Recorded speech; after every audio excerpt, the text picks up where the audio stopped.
Sejam bem-vindos a mais uma aula de História do 8º ano. Nós estamos na semana 3. Meu nome é Rander e eu vou estar aqui com vocês. O tema da aula, a Europa do século XIX, nacionalismo, imperialismo e teorias sociais. Após a derrota definitiva de Napoleão em 1815, as monarquias vencedoras, Prússia, Rússia, Áustria e Inglaterra, buscaram restabelecer a ordem vigente antes das mudanças advindas com a Revolução Francesa. No Congresso de Viena, os representantes dos países europeus se guiaram por dois princípios.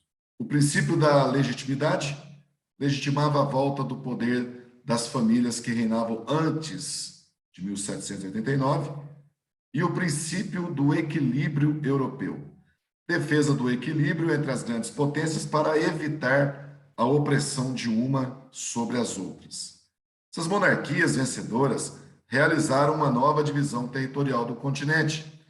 Essa divisão as beneficiava e não respeitava os interesses dos povos das regiões divididas. Ademais, essas nações se uniram na Santa Aliança, um pacto militar para impedir que novas revoluções de caráter burguês e republicano na Europa. O pacto entre essas monarquias começou a deteriorar quando a Santa Aliança buscou intervir nos processos emancipacionistas das áreas coloniais na América Latina. A Inglaterra tinha interesse econômico no fim dessas áreas coloniais e na formação de nações livres, com as quais poderia se relacionar comercialmente e vender seus produtos industrializados. Entre os anos de 1820 e 1848, várias revoluções liberais ocorreram na Europa, contrapondo de um lado a alta burguesia e a aristocracia, e do outro lado as camadas médias da população e militares. Na defesa do liberalismo, nesse período, outra classe social começou a adquirir consciência de classe e de seus interesses, a classe operária. Em 1848, a Primavera dos Povos marcou a queda definitiva das monarquias europeias. O crescimento do ideário nacionalista, a consolidação da ordem liberal burguesa e a expansão dos interesses econômicos industriais europeus. Nessas mudanças políticas na Europa, duas nacionalidades se forjam, a italiana e a alemã.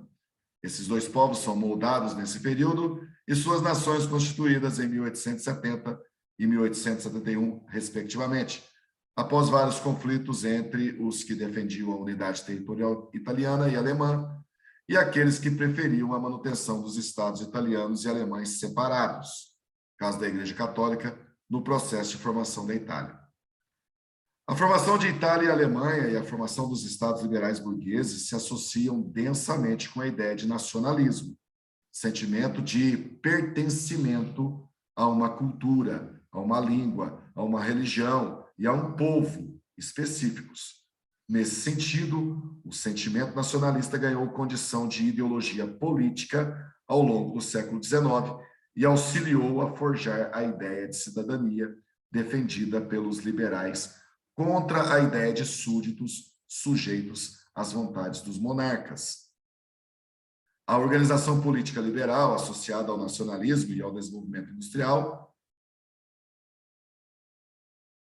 e, consequentemente, de grandes áreas urbanas, culminou no início do século XX, na eclosão da Primeira Guerra Mundial e no desenvolvimento de teorias raciais, como a utilizada pelo Estado nazista alemão.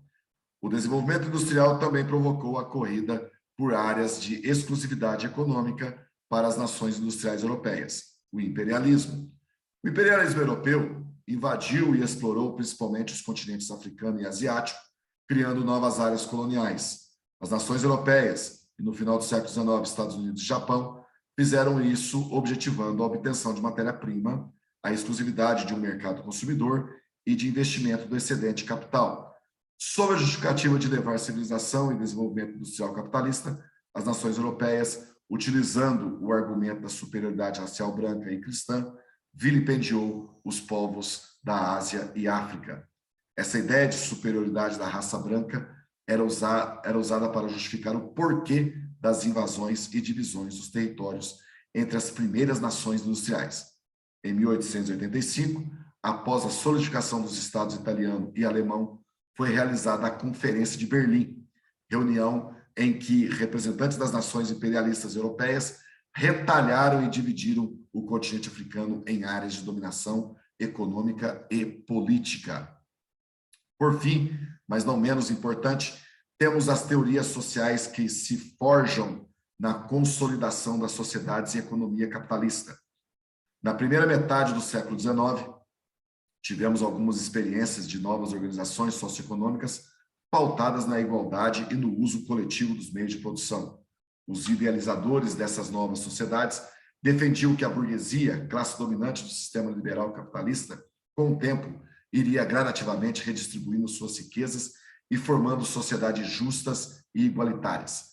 Ficaram conhecidos por socialistas utópicos, pois, para Karl Marx, principal autor do socialismo científico, sem a imposição pela classe operária de uma sociedade justa, igualitária, coletiva, da distribuição das riquezas e do controle do Estado operário dos meios de produção, a burguesia capitalista jamais iria distribuir suas riquezas de forma espontânea. Na teoria marxista, ou socialismo-comunismo, como é chamada, pois Marx traça o processo científico de construção das sociedades humanas baseado na luta de classe e nos materialismos histórico e dialético.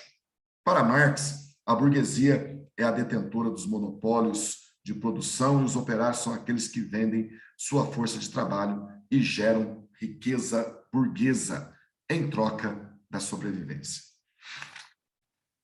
Vamos aqui para as atividades da nossa semana 3. Atividades grandes aqui, né? Acho que é a maior atividade desse PET. Então, vamos lá. Atividade número 1, vamos diretamente para a resposta. Trata-se da burguesia em ascensão, graças à Revolução Política na França e à Revolução Industrial na Inglaterra. A burguesia estava em busca da participação política negada nos tempos do absolutismo monárquico. Número 2, resposta. Princípio da legitimidade. Legitimava a volta ao poder das famílias que reinavam antes da Revolução Francesa. Princípio do equilíbrio. Defesa do equilíbrio entre as grandes potências para evitar a opressão de umas sobre as outras. Número 3, nacionalismo. É uma ideologia política, uma corrente de pensamento que valoriza todas as características de uma nação. Uma das formas pelas quais o nacionalismo se expressa é por meio do patriotismo, que envolve a utilização dos símbolos nacionais, da bandeira, cantar o hino e etc. Número 4, Conferência de Berlim.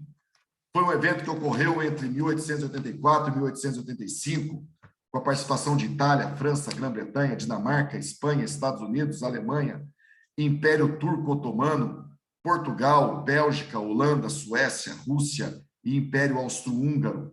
A intenção do encontro foi definir quais territórios africanos e asiáticos esses países repartiriam entre si. Quinta questão. Determine e diferencie socialismo utópico e socialismo científico. O socialismo utópico é uma corrente do socialismo muitas vezes descrita como a apresentação de visões e contornos para sociedades ideais, imaginárias ou futuristas, com ideais positivos, sendo a principal razão para mover a sociedade em tal direção. Socialismo científico é uma teoria e doutrina político-filosófica elaborada por Karl Marx e Friedrich Engels. Ele recebe esse nome pois foi elaborado a partir de uma análise crítica e científica do sistema capitalista. Desse modo, o processo de desenvolvimento dessa teoria envolve a formulação de conceitos, metodologias de análise e descrição de cenários possíveis a partir da execução de etapas pré-estabelecidas pelos autores. Muito obrigado a todos e até a nossa próxima aula.